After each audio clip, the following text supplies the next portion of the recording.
dernière, c'est ce que Brigitte a évoqué tantôt, ce sont les actions juridiques.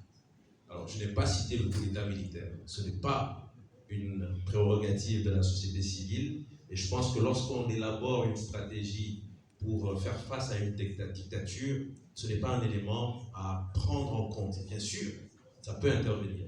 On l'a vu, les militaires peuvent saisir l'opportunité d'une lutte citoyenne pour capter le pouvoir politique.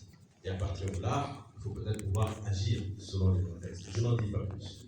Donc, ce que je retiens en tout cas, c'est que pour ce qui est de la société civile, pour ce qui est des actions de la société civile, c'est de tout faire en sorte que la dévolution démocratique du pouvoir politique soit la règle. Ce ne sont pas les coups d'État, ni militaires, ni constitutionnels, etc. Dévolution démocratique du pouvoir politique. Alors, la mobilisation citoyenne, c'est ce que nous essayons de faire habituellement, c'est ce que nous sommes en train de faire ici. Et selon les contextes, cela peut se passer de façon plus ou moins aisée.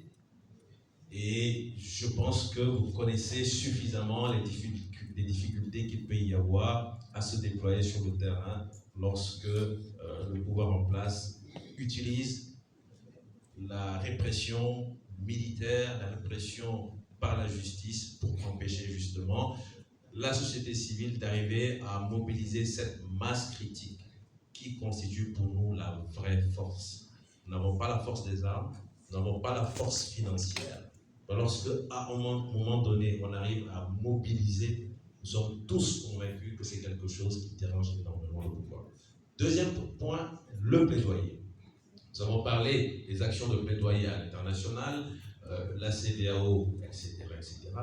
C'est extrêmement important. C'est vrai, Cyril, tu dis, c'est la deuxième fois que tu poses la question par rapport à l'incidence de ces forces exogènes.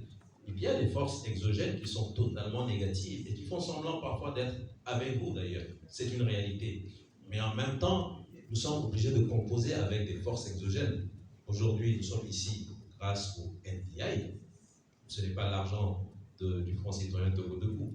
Nous sommes ici grâce au CCRD, grâce au PPLM pour le monde. Ce sont des institutions qui sont externes à l'Afrique, mais avec lesquelles nous composons parce qu'elles ont une vision qui semble coïncider avec la nôtre. Donc, le plaidoyer, il est extrêmement important. Il y a des cibles par rapport au plaidoyer, et dans la réflexion en ce qui concerne l'Afrique occidentale, nous avons identifié la CEDEAO, en dépit de ses insuffisances. J'ai rappelé un peu ce que la CEDEAO a posé comme acte extrêmement grave au Togo, mais cela ne m'empêche pas, en tant que Togolais, de continuer à penser qu'il y a un plaidoyer à faire au niveau de la CEDEAO, qui est la CEDEAO des chefs d'État, mais les mots ayant leur sens et ayant un poids, nous devons nous battre pour obtenir que les mots soient inscrits, et ces mots peuvent nous aider à mieux mettre en œuvre notre lutte. Troisième aspect, dernier aspect, et enfin, les actions juridiques, elles sont importantes. Moi, je suis médecin, je ne sais pas écrire un document de plaidoyer ou de plaidoirie, mais il peut y avoir effectivement une meilleure organisation pour que peut-être des avocats, des experts en constitution élaborent un document à l'endroit de la CEDEAO par rapport aux sanctions, comme je l'ai dit, et par rapport à la réforme. Et je prendrai juste quelques secondes par rapport à la réforme pour dire que la réforme, elle est imminente. Nous en sommes convaincus. La CEDEAO va faire sa réforme. Mais la grande crainte, c'est que ce soit une réforme à minima. À cette heure-ci, si la réforme se fait en décembre, Brigitte, je ne suis pas convaincu que nous ayons la possibilité d'élaborer un document entier sur une proposition de réforme. Toutefois, on nous a dit, quand j'ai dit on, à la CEDEAO, que 2 pays ont aujourd'hui des exigences par rapport à la réforme de la CEDEAO. On a cité le Togo, je ne sais pas quel est le second pays, mais on a cité le Togo. Le Togo n'a pas produit un texte entier de réforme. Le Togo sait là où se trouvent les difficultés pour son régime. Et le Togo a certainement dû mettre le pied là-dessus en disant « ça, vous ne l'écrirez pas. Si vous devez écrire quelque chose par rapport à la limitation, voilà ce que nous pouvons accepter. » Nous, en tant que société civile, nous pouvons aussi dire l'organe suprême est dénommé Conférence des chefs d'État et de gouvernement. Ce serait totalement incohérent d'inscrire une limitation pour les chefs d'État, la moitié de l'organe, et laisser les chefs de gouvernement libres de toute action, de tout mouvement.